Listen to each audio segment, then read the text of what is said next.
Olá e obrigado por visitar novamente o Dica Jatininha. Hoje vou falar sobre Tamar, uma heroína bíblica um pouco desconhecida que encontramos em Gênesis 38. Apesar de pouco conhecida, o seu senso de justiça traz-nos lições valiosas para a nossa vida hoje, de como nós devemos e podemos vencer o desprezo e a injustiça. O que ela viveu no século XVII continua a acontecer hoje, talvez de outras formas, mas vamos ver como ela superou e venceu. O meu nome é Sandra Rosa, eu sou professora de Teologia e a minha paixão é ver as pessoas viverem o seu potencial pleno. Se você gosta de heróis bíblicos, então veja outros vídeos de outras personalidades interessantíssimas na minha série Heróis da Fé e diga-me aí nos comentários qual é o seu herói bíblico favorito. O nome Tamar significa palmeira, tamareira ou ficar ereta, reta. Ela era a nora de Judá, o quarto filho de Jacó e um dos irmãos de José que o venderam como escravo para o Egito. Ao contrário de José, que foi obrigado a viver numa sociedade pagã, mas se manteve puro, Judá tinha um caráter imoral. Ele escolheu viver com os cananeus, casar-se com uma cananeia e não viu mal algum em deitar-se com uma prostituta. Judá era um líder nato. Foi ele, afinal, que convenceu os irmãos a não matarem José, mas a vendê-lo aos medianitas. Mas a sua conduta para com sua nora prova-nos que ele tinha 2 pesos e 2 medidas, desculpas para si e acusação e condenação para a sua nora. Vamos ler então esta história interessantíssima na versão da Bíblia para todos. Judá casou o filho mais velho, com uma mulher chamada Tamar. Mas o Senhor não gostava do mau comportamento de e fez com que ele morresse. Então Judá disse a Onã: casa com a viúva do teu irmão, para que o teu irmão possa ter descendentes, pois essa é a tua obrigação como cunhado. Mas Onã sabia que o filho que nascesse não seria considerado seu. Por isso, cada vez que tinha relações com a viúva do seu irmão, ele derramava no chão o sêmen e, assim, evitava dar descendentes ao seu irmão.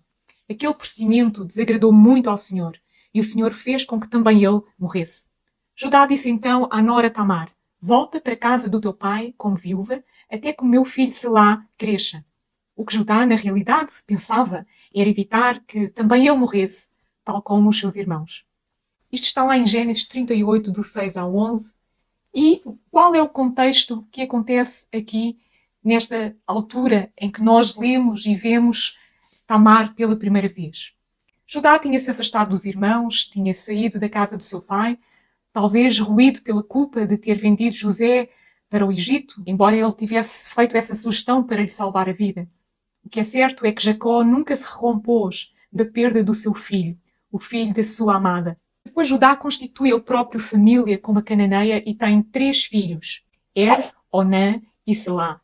A conduta tanto do primogênito como do filho do meio mostra a falta de integridade que corria na família de Judá. Na verdade, os pecados dele visitaram-no através da morte dos seus 2 filhos. Não se sabe nada sobre a família de Tamar e sobre ela própria. Apenas sabemos que ela era cananeia, que era jovem e que estava em idade fértil. Mas entra aqui, nesta história, um conceito muito interessante da cultura do Médio Oriente Antigo chamada a Lei do Levirato. O que é a Lei do Levirato? O casamento do Levirato tinha como objetivo preservar a descendência de um homem casado que morresse sem filhos. O seu irmão solteiro deveria casar-se com a cunhada e, caso não houvesse irmãos, um parente próximo continuaria a descendência do homem que tinha morrido ao casar-se com a viúva. O exemplo da lei do levirato é o casamento de Ruth e Boaz, que nós encontramos na Bíblia centenas de anos depois, durante a altura dos Juízes. Na época dos Juízes, quando a família de Noemi abandona Belém e vai para Moabe, os seus 2 filhos casam com moabitas. Eles também morrem e ela regressa. E ao regressar, regressa consigo uma das suas noras, Ruth. Essa Ruth vem depois a casar-se com Boaz, que não é um irmão dos falecidos, mas é sim um parente próximo. E é aqui, nesta história, que também encontramos a aplicação da lei do levirato. Mas no caso da história de Tamar, embora aparentemente a lei do levirato estivesse a ser colocada em prática, na verdade, no leito matrimonial as coisas não funcionaram bem. O levirato não só era uma obrigação social que preservava as linhagens das famílias, mas garantia também às viúvas o sustento, a proteção e a boa reputação. Sem filhos, Tamar não teria ninguém que cuidasse dela na sua velhice. Sabe, naquela altura não existia PPRs ou poupanças de reforma ou segurança social ou outros mecanismos que pudessem assegurar a segurança financeira e o cuidado na velhice de Tamar. Por isso era importantíssimo que uma mulher tivesse filhos. Não só o ter filhos era tido como um papel fundamental da mulher nas culturas do Oriente Próximo Antigo, como era uma segurança para ela própria de, quando um dia estivesse mais velha, já não pudesse trabalhar, os seus filhos cuidariam dela. A tradição rabínica olha para Er e Onã como homens ímpios que desonraram a sua esposa. Tanto a privaram do prazer no leito matrimonial, pelo coito interrompido, algo que era visto com muito maus olhos aos olhos de Deus, como também a privaram da possibilidade de ter filhos, algo que na época era fundamental para a mulher. Onã foi particularmente cruel e ganancioso. Ele usou Tamar para satisfazer o seu próprio prazer e capricho, mas negou-se dar-lhe filhos. Queria os privilégios da primogenitura apenas para si. Ao dar filhos a Tamar, ele sabia que os filhos seriam considerados como descendência da linhagem do seu irmão mais velho e, portanto, os privilégios da primogenitura iriam para o seu filho sobrinho, no conceito da lei do levirato, e não para si.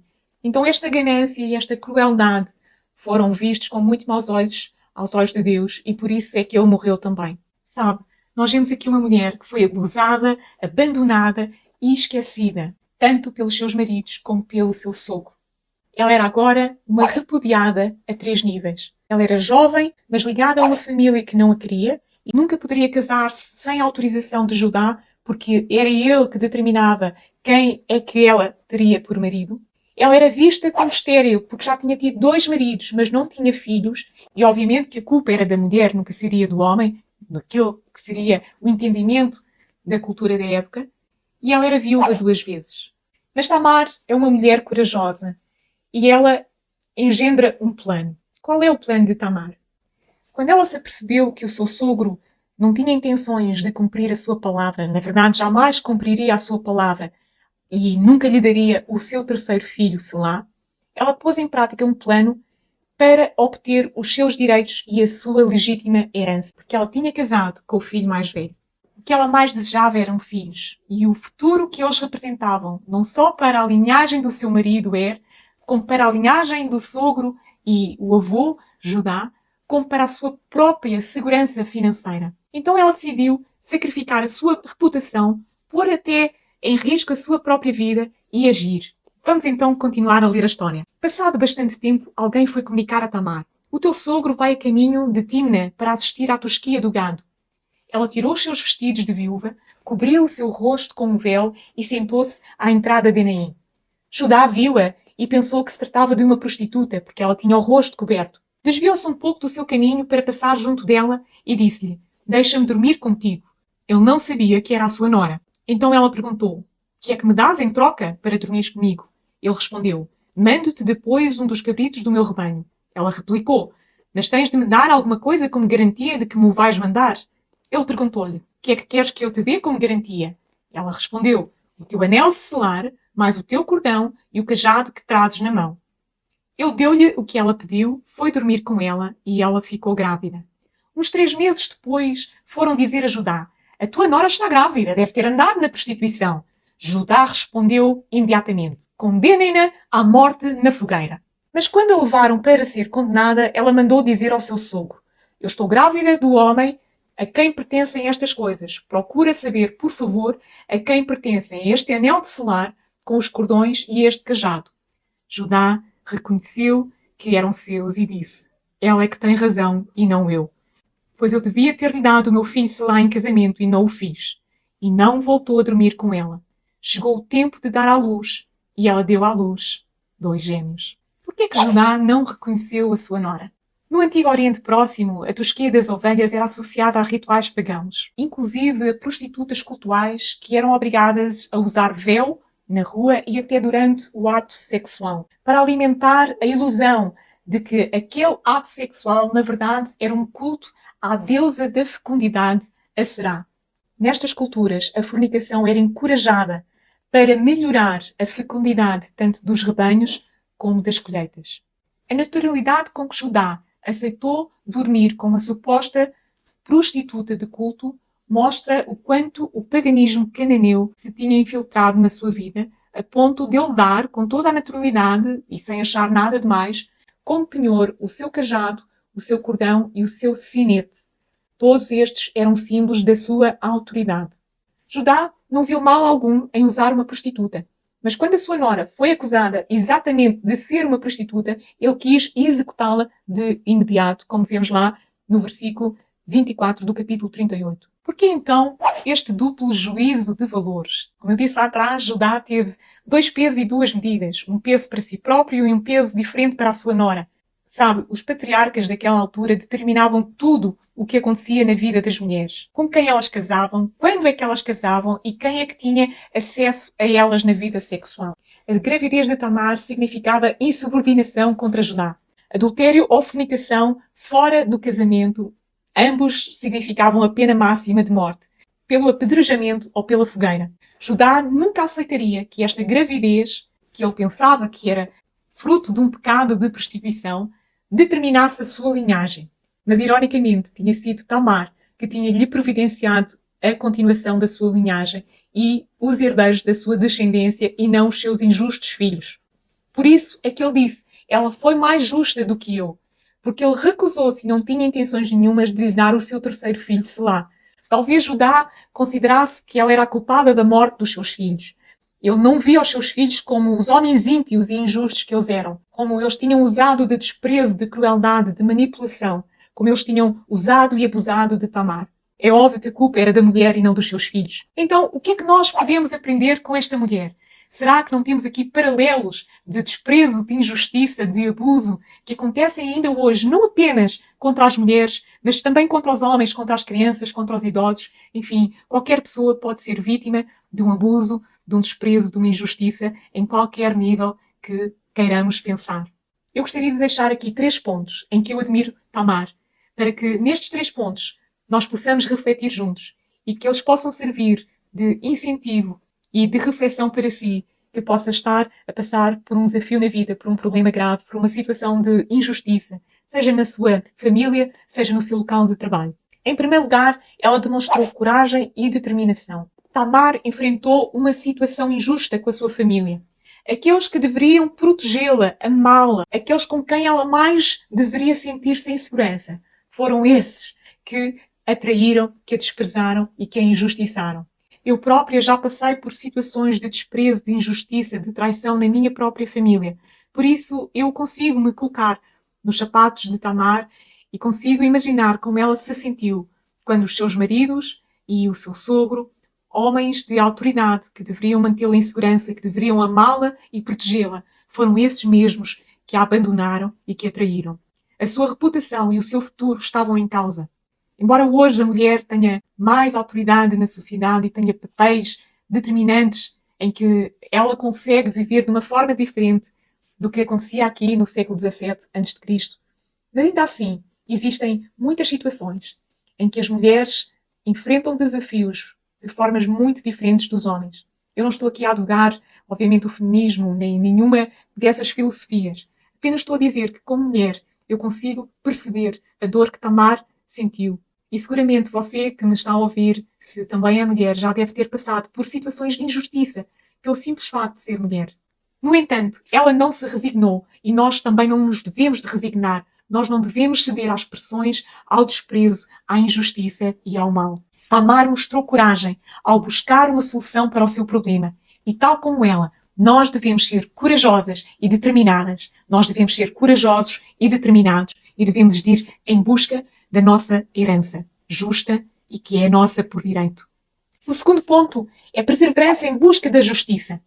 Para garantir a sua descendência e proteger os seus direitos, Tamar esteve disposta a correr risco de vida e a enfrentar um homem que era mais poderoso do que ela e que tinha autoridade para mandar matá-la com um estalar de dedos. Se você está a enfrentar um gigante, ou quando vier a enfrentar um gigante na vida, lembre-se, ainda que haja pessoas de autoridade que estejam a dificultar-lhe a vida, que estejam a colocar-lhe pressões ou desafios, há alguém maior do que você e do que eu e do que qualquer pessoa que venha contra nós, que dá justiça aos aflitos. Essa pessoa é o nosso Deus, o nosso Criador, o Deus da justiça, o Deus que é fiel e que levanta o abatido, que levanta o humilhado, que não deixa o humilhado prostrado, que não nos deixa caídos no meio do caminho da vida. Deus sempre fará justiça, porque Ele é o Deus da justiça. E em terceiro lugar, confiança na fidelidade de Deus. Tamar demonstrou confiança na fidelidade de Deus. Quando os homens lhe falharam, quando a sua família lhe falhou, a sua própria família não a protegeu, Tamar confiou que Deus honraria a sua justa causa. Ela esperou pacientemente o momento oportuno para revelar a verdade sobre a paternidade dos seus filhos. É óbvio que não podemos concordar com a forma como Tamar colocou em prática o seu plano. Não, Deus condena o pecado sexual fora do casamento, seja em que âmbito for. Fornicação, prostituição, adultério, tudo isso não é aceito aos olhos do Senhor. O sexo é reservado para o ato entre os cônjuges dentro do casamento, entre um homem e uma mulher dentro do casamento. Mas ela demonstrou confiança que Deus honraria a sua justa causa. E por isso nós podemos aprender do exemplo dela a termos confiança nas promessas de Deus no meio das adversidades. Ela inspira-nos a crer que Deus está no controle das situações e que Ele nos guiará nos momentos difíceis da nossa vida. Tamar teve 2 filhos gêmeos e foi através do seu filho Perez que Tamar passou de uma viúva desamparada a uma das mães incluídas na linhagem de Jesus, e ela era uma estrangeira. Isto fascina-me plenamente como na linhagem do Messias, do Salvador do mundo, estão incluídas mulheres, mulheres normais como você e eu, e mulheres que nem sequer faziam parte da casa de Israel, mulheres que eram estrangeiras, mulheres como Raabe, mulheres como Ruth e mulheres como Tamar. Todas elas estrangeiras e todas elas com vidas complicadas e difíceis. Então, como conclusão, eu gostaria de deixar esta reflexão, que a história de Tamar nos relembra que no meio da injustiça nós devemos buscar soluções com coragem, com determinação, com fé, com sabedoria. Nós podemos confiar nos planos de Deus, nas promessas da palavra do Senhor, que Ele nos guiará nas nossas batalhas e nos concederá sempre justiça. Ainda que a forma como ela agiu não seja a mais correta, ainda assim, Deus fez-lhe justiça. Deus fez justiça a uma estrangeira que acreditava que ela tinha direito de herança. Ela usou as leis da altura, da sua cultura, para pôr em marcha o seu plano de justificação. E foi através daquele plano, ainda que obviamente com muitas falhas, mas também Judá pecou ao deitar-se com quem ele pensava ser uma prostituta. Portanto, a questão da sexualidade no meio desta história também tem a ver com a cultura da época. Ainda assim, esta história lembra-nos que no meio da injustiça, Deus vem para dar justiça aos injustiçados. Se você gostou deste vídeo e deseja receber mais conteúdos inspiradores, inscreva-se aqui no meu canal Dicas da Tininha, ative aí as notificações, compartilhe este vídeo com alguém que precise de receber uma palavra de encorajamento sobre justiça e deixe o seu gosto e o seu comentário sobre o que é que aprendeu com a história de Tamar. Já sabe, a cada sábado eu trago novos vídeos, por isso eu me despeço até para a semana e lembre-se, sinta-se amada porque Deus a ama.